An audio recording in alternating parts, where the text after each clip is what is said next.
All right, let's talk about sponsor surveys. I know, I know. For a lot of nonprofits, they can feel like a chore, right? But what if I told you they could actually be your most powerful tool for growth? Today, we're going to break down how you can turn these simple forms into a strategic engine for way deeper engagement and stronger relationships. I mean, this is the million-dollar question, isn't it? You think you know what your sponsors want, you hope you're meeting their expectations, but are you really, truly sure? It's in that gap between hoping and knowing that we lose huge opportunities.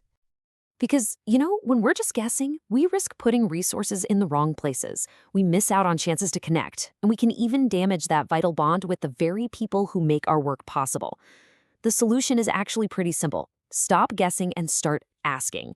But asking in a smart, strategic way, and that's the key we're going to unlock today. Okay, so where do you even begin? Well, the first, and I'd argue the most critical step happens before you even think about writing a single question. You have to start with your why. What is the absolute core purpose of this survey?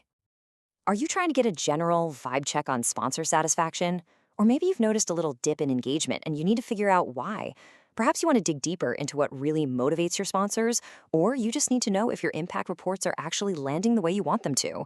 Defining this focus, well, it's the foundation for everything else. Now, here's a key piece of advice. You have to resist the temptation to ask about everything all at once. A focus survey is a respectful survey. It respects your sponsor's time, and it helps you avoid that dreaded survey fatigue. Just zero in on 3, maybe 4 key areas. Trust me, a short, targeted survey will always give you better data than a long, rambling one. So, once you've got your why all locked in, it's time to craft the what, the questions themselves. And this is really where the art meets the science.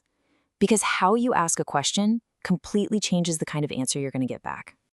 Now, take a good look at this slide, because the difference here is subtle, but it is so powerful.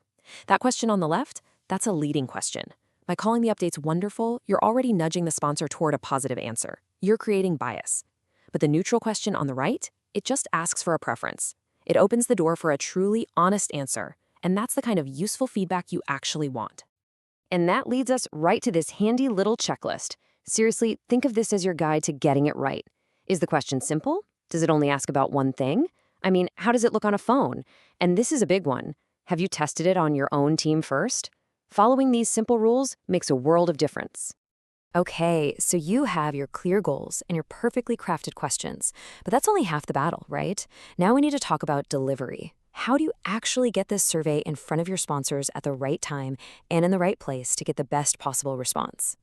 So, what's the sweet spot here? Well, research pretty consistently points to sending out a relationship survey about 4 times a year, basically once a quarter. That's frequent enough to keep a good pulse on how your sponsors are feeling, but it's not so often that it becomes annoying. It just creates a nice, healthy rhythm of communication. And here it is. This is the real payoff. This isn't just about feeling good and collecting feedback. It's about keeping your sponsors engaged for the long haul. A 6-point increase in retention, that is a huge deal. It's solid proof that this kind of communication directly builds loyalty and strengthens your entire program. Now, as for how you send it, yeah, email is still king. No big surprise there. But you really don't want to overlook other channels. If you have an online sponsor portal, that is a fantastic, seamless way to get a survey out there.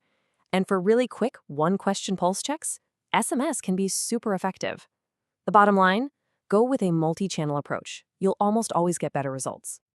All right, this is where the real work begins.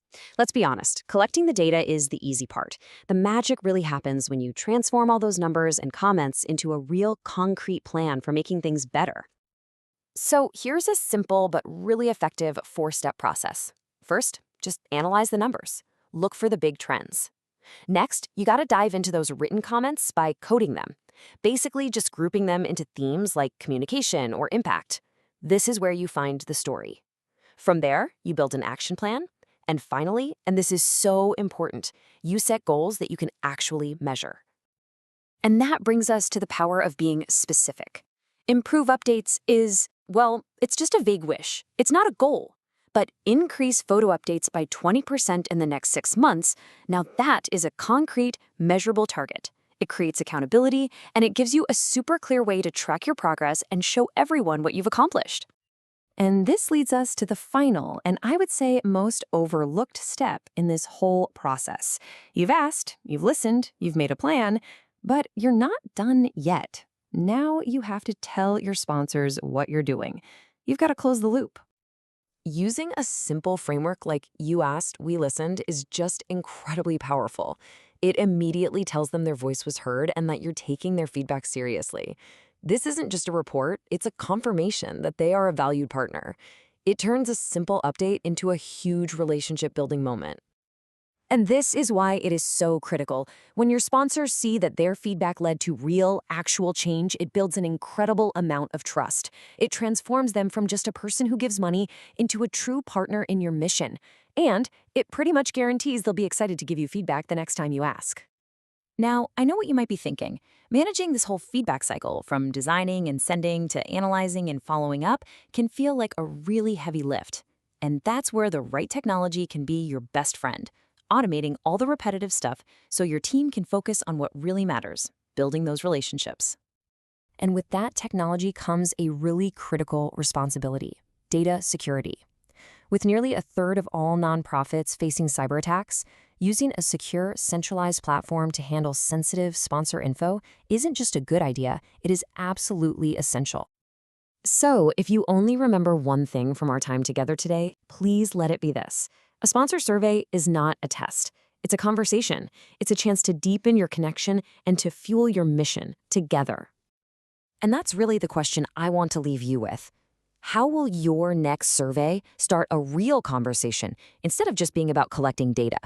Because when you make that mental shift, when you go from extraction to dialogue, you unlock this incredible, powerful cycle of improvement, transparency, and loyalty.